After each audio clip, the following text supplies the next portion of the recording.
Welcome to Good Morning Football. Schrager and Brandt and Burleson and Adams. We're going to make picks for the championship round on Sunday. We're making them throughout the show, and you're almost up, Shrakes. Oh, the butterflies in the stomach are real. I can only imagine playing in a football game, Nate. I just have to pick them, and I don't know if I can get through this segment. Don't fall to the butterfly effect. Okay, all right. Selma's out in the newsroom in Culver City. Good morning to you. Take it away.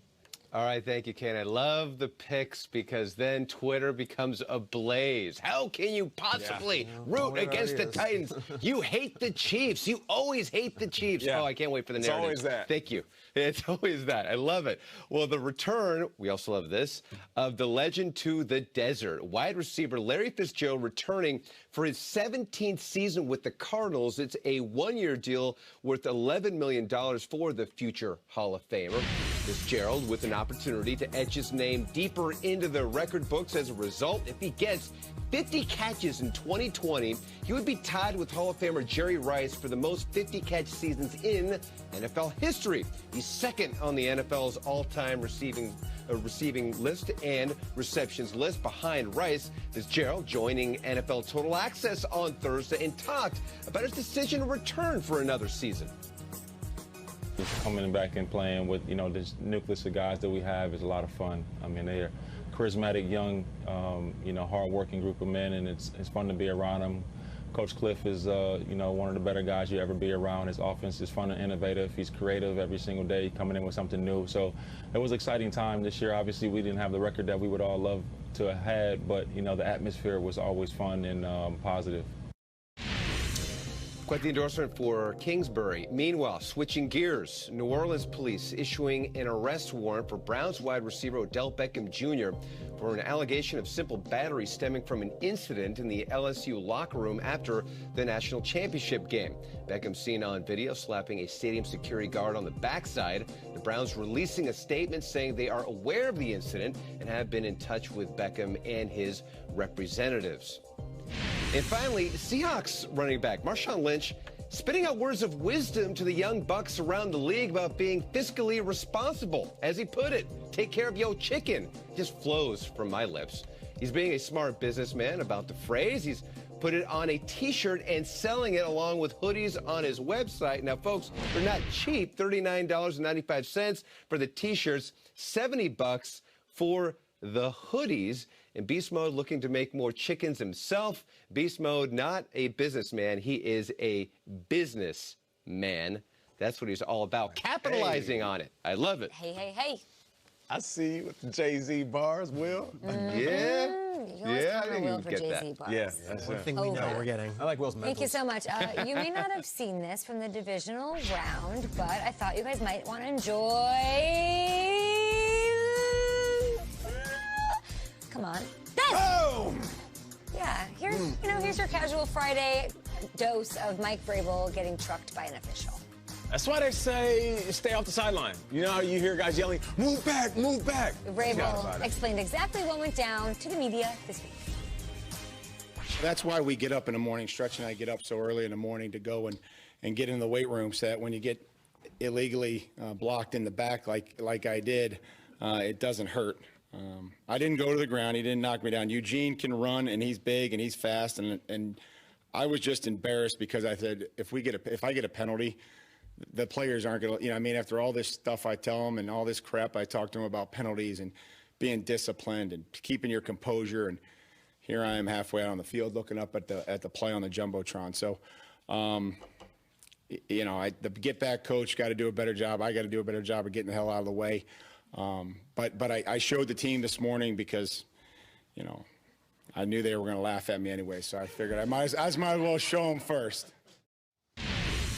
Yeah, they're going to laugh because it's absolutely hilarious. A couple things. Mike Vrabel, for a long time, maybe the toughest guy in all of football. He has butted heads with Jamal Lewis. He has met Adrian Peterson in the hole. And then he ran into side judge Eugene Hall, or as I call him, Mean Gene. And I like that Vrabel's already saying, the side bet-back coach should have done this. I don't know, Mike, maybe you should have dropped your hips and exploded a little bit more. Watch Mean Gene come through. Mean Gene is number 103 in your program, number 1 in your heart, a 60-year guy in North Texas, worked the Super Bowl last year. And I got other info. We don't have the video, but Mean Gene once ran into Pete Carroll on the sideline. The exact same thing happened. He's got a damn job to do. This is my workplace. Get the hell out of my... I don't care who you are. Mike Vrabel, Ronnie Lott, doesn't matter. Let's go. I love that hit. Trying to do my job. Yeah. It's like when Nate tries to talk over me. Boom! Boom! That's it. Mean Knock Gene. me out the way. Angry run style. Woo! Listen, maybe they need a Ted Rath on their staff. You know, the him back. staff. They need to go ahead and have somebody just Yeah. grab them on the hips and pull them back just in case they're in harm's way. And like you said, Kyle, I mean, Vrabel, I mean, you're doing all these push-ups before the game. I mean, what's up? Come You on gonna keep now. your feet or what? Maybe do some squats. Triggs, I mean, this he knocked you team- down pretty easy. Triggs, this team feels loose. Are they too loose going into an AFC Oh, championship? in fact, the message if I'm Vrabel is, yeah, he knocked it to me, but you know what? I got right back up. Hey! I got right back up. I like it. I kept my feet. The tough guy always stays You didn't there. knock me on my No, down. I They got can't knocked knock out us frame. down. We fall down, but we get up. You know what? The Patriots couldn't knock us down. The Ravens couldn't knock us down. Eugene Hall ain't knocking us down. Let's go, Titans. That's what I'm saying. If Frank Clark hits Derrick Henry half as hard as Eugene Hall hit Mike Vrabel, the Chiefs are going to win. That's it. Let's go over to the NFC after this. The last time Rodgers was hounded by the Niners, ooh, they lost that game in epic fashion. But how can the Packers protect their quarterback this time around? And Triggs, you're up, bud. I'm so nervous. I got to make my picks for Sunday already in the show. Okay, let's do it. Championship Sunday. Woo, my heart's beating. Peter, be you. Be me. Just be you. I'm going to be me. Do you. You know, event in June, the way they were acting, the way they were addressing each other, the way that they had this great camaraderie amongst each other, I had to say that I came back to our show and said, you know, they looked awfully confident as a team and sounded awfully confident for a team that went 4-12 last year. Well, I should have taken the hint, because what I was blind to, and I think what a lot of us in the country were blind to, is that they believed in each other, and we were not aware of what they had brewing. So, the 49ers, in front of their faithful on Sunday, will handle their business. Woo! They will take care of business. And when it's done, they won't do a parade or say anything too boastful. They'll likely do what my man Nick Bosa's done all season. Hey. They will shrug and they will say, big deal, who's next? Because this 49ers team is not looking to just be NFC champions. They're looking to win the whole thing. I've got the 49ers winning, repping the Bay Area in the NFC, in the Super Bowl. Niners out of the NFC with a victory over Green Bay. All right, Triggs. One down, one to go. American Football Conference. Deep breath. Awfully confident. Chiefs versus Titans. The great musician, Melissa Etheridge, is a diehard Kansas City Chiefs fan. Oh, yeah. Yeah. She has been on our show, she has been to countless games, and she has written songs about Alex Smith and Patrick Mahomes. She is always in the building at Arrowhead, and she is always representing Chiefs Kingdom. But the legendary lyricist and performer I think of when trying to make this pick is not Melissa Etheridge. It is another woman. It is this woman right here. Guys, Let's go. that's Bonnie Tyler. Yeah, it is. And it is her words that are playing in my head this morning, not sweet Melissa's. Because Chiefs fans have had enough. Enough heartache, enough frustration, enough waiting, and it has been 50 years since they've played in a Super Bowl. Len Dawson was the quarterback. TVs were barely in color, and Jack Buck, not Joe Buck, but Jack Buck, called the last Super Bowl the Chiefs were involved in. 50 years.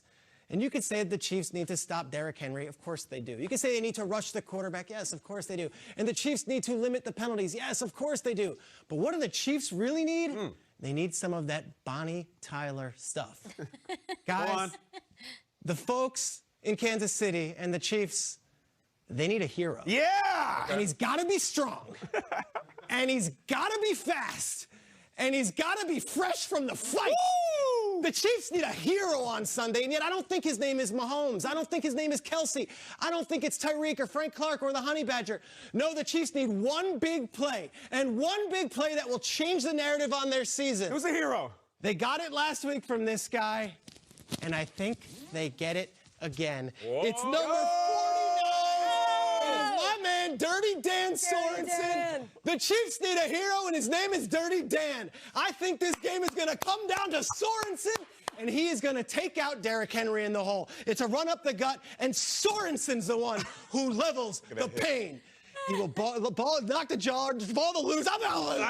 What's the hit again? What's the hit? The hit is like this from Sorensen. Chiefs win. Dirty Dan's the hero. The Chiefs get a hero. And Kansas City plays in their first Super Bowl in 50 years. Arrowhead pride, all that Chiefs stuff, enjoy it. You've got a hero, Sorensen. 49. Let's go! Dirty Dan and the boys. Will there be a total eclipse of Derrick Henry, Peter? It might be a total eclipse of someone's heart. Okay. Peter, Gotta be strong. that was the weirdest picks ever, and I love it here for every Gotta be minute. fresh Well and done. fight. You're on a tractor with bacon. Grace, we gotta go. I thought Melissa Etheridge was here. Oh, I was gonna bring Etheridge out. absolutely Missing. scared. I was like, oh my God. Come to my window. We've got one of the best responses ever to one of our segments coming up. We'll tell you about it, and we'll give you an update on George Kittle's status. You need to know how he's feeling ahead of Championship Sunday, and we'll tell you. You know what the Chiefs are saying? That I'm the only one. That's it. And